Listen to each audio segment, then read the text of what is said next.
Dave Grossman is a loyalty program consultant, speaker, author, and credit card rewards expert. He runs milestalk.com, an online miles and points community, as well as the yourbestcreditcards.com credit card rewards optimization engine. Since 2003, he's earned and redeemed millions of miles and points and loves helping Miles Talkers plan once-in-a-lifetime trips using his techniques. One quick housekeeping note, David Grossman will be signing his book at the Books on Call bookstore across the corridor immediately following this session. Please join me in welcoming Jamie and Dave to the stage.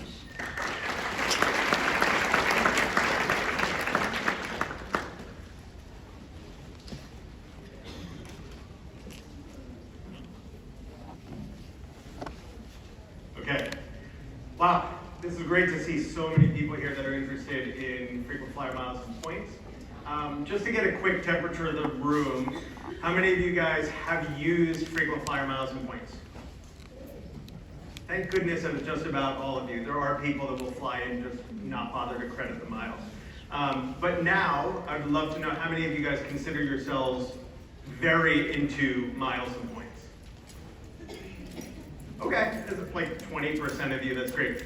I guarantee that by the time we are done here, there's going to be one person who doesn't raise their hands on that, because when you see what the opportunities are with miles and points, you're not going to want to not understand how you can fly the way that we do.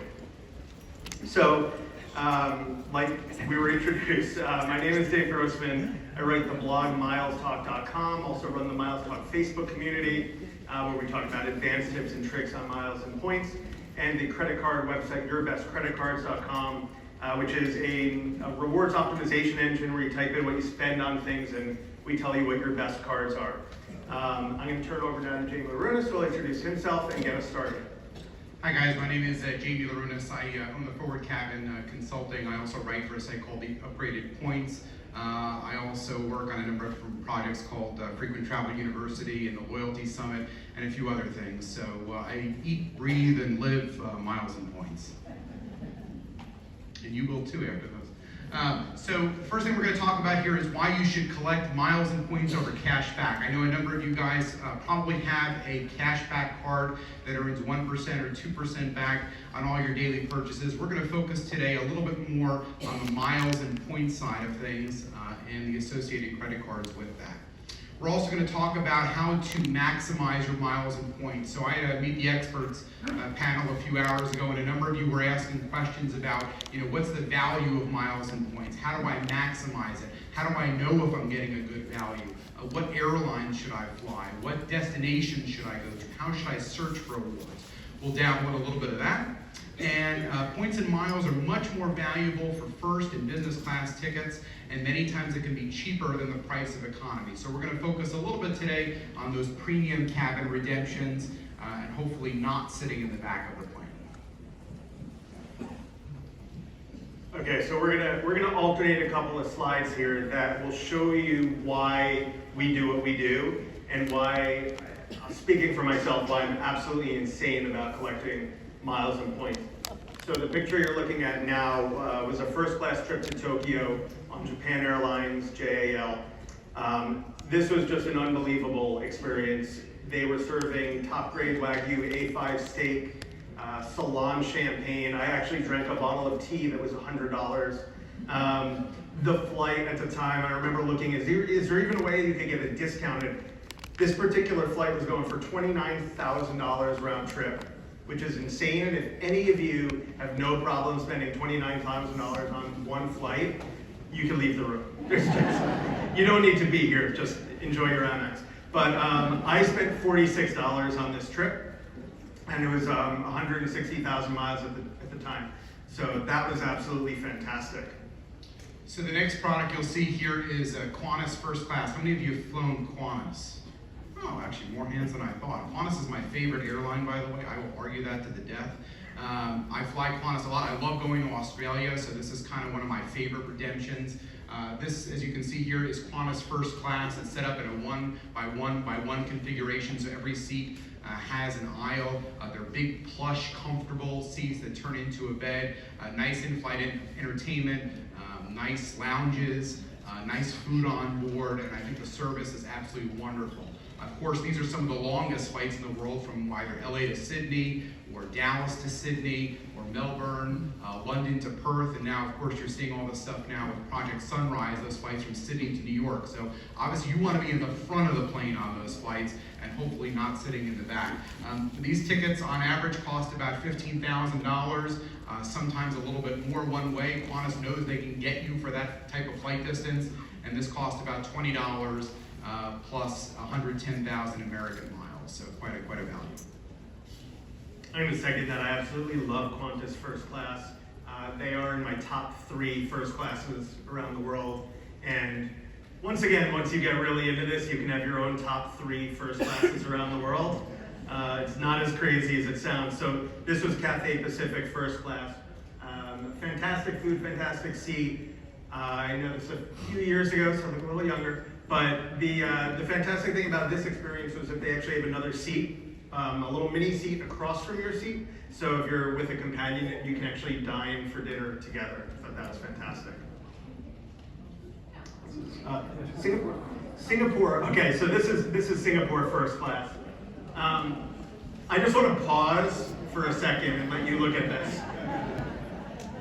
This picture is actually 2 seats together. So can you imagine you're going for your honeymoon and you and your special someone get to be on that for 17 hours or so? Absolutely amazing first class experience, and there is a door that closes on that as well.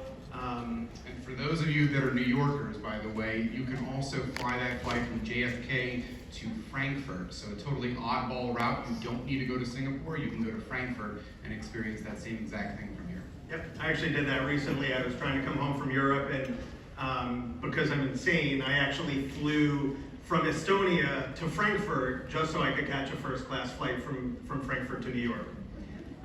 So this is one of my favorite redemptions of all time. It's the Etihad first class apartment. So you might not be going to Abu Dhabi, but consider that you can fly this to or from Abu Dhabi when connecting somewhere else. So last year I flew this connecting actually from Australia. We went from Australia to Abu Dhabi. We slummed it in business class, and then we got into the first class apartment for the ride home from Abu Dhabi. And they partially connect. So we actually had 2 of these with a wall that's semi-connected in the middle. So we were able to basically be together in one ginormous apartment. There is an onboard chef. So if you have certain dietary requirements, etc., there is a menu, but you can customize it if they have the ingredient on board. And he's very, very particular about getting you what you want. So this one happens to be just, in my opinion, one of those best aspirational redemptions. Oh, one more thing, there's a shower. So, maybe if you've been flying for 10 hours, you're a little bit sweaty, no problem, just ask the attendant to prepare your shower. Now, we stay places also. So this is the Park Hyatt Sydney, so going back to the Australia theme, so once you've spent $15,000 on your first class ticket down, or $40 like I did, this is the Park Hyatt Sydney, probably considered one of the best hotels in Sydney. I wish I could show you the view here out of the right-hand side. So this is their Opera Deluxe room. Right outside this window is a direct unobstructed view to the Opera House, and to the right is an unobstructed view of the Sydney Harbor. So if you Google reviews of this is by far one of the best rooms to stay at the Park Hyatt Sydney. On average, this room basically runs about $1,100. During the peak season right now, you can run easily about $2,000 a night at this hotel. This was completely free, literally free, not even any taxes, 30,000 Hyatt points a night. So just by signing up for the World of Hyatt credit card, for those of you that are familiar with that, that's at least one free night at this hotel, which can easily run about $2,000 in value. Okay, now one of my favorite hotel experiences ever. Are you ready for it? I don't want to make you too jealous, but I do want to inspire you. This villa in the Maldives, to which you could fly that Etihad apartment, they do connect there. This Maldives beach villa has a ticket price of about $1,500 a night, plus tons of taxes. To stay there 5 days would cost you, depending on the season, somewhere between $8,000, $10,000, $12,000. And we didn't pay anything. 240,000 Marriott points. That was last year. Now they've increased it, still 340,000 Marriott points. You could collect that. If you were going on a honeymoon, this would not be a problem, and you could have that for free. And I want to say that, you know, in terms of the average person isn't just going to build up infinite miles, but when it comes to saving up miles and points for special occasions like a honeymoon, you can absolutely make a plan, open a handful of credit cards, do the right moves, and have enough for your flights and your hotels for a once-in-a-lifetime experience. And just to sum up, this is what we pay on an average redemption in all of the things that we just showed you, handful of taxes and fees.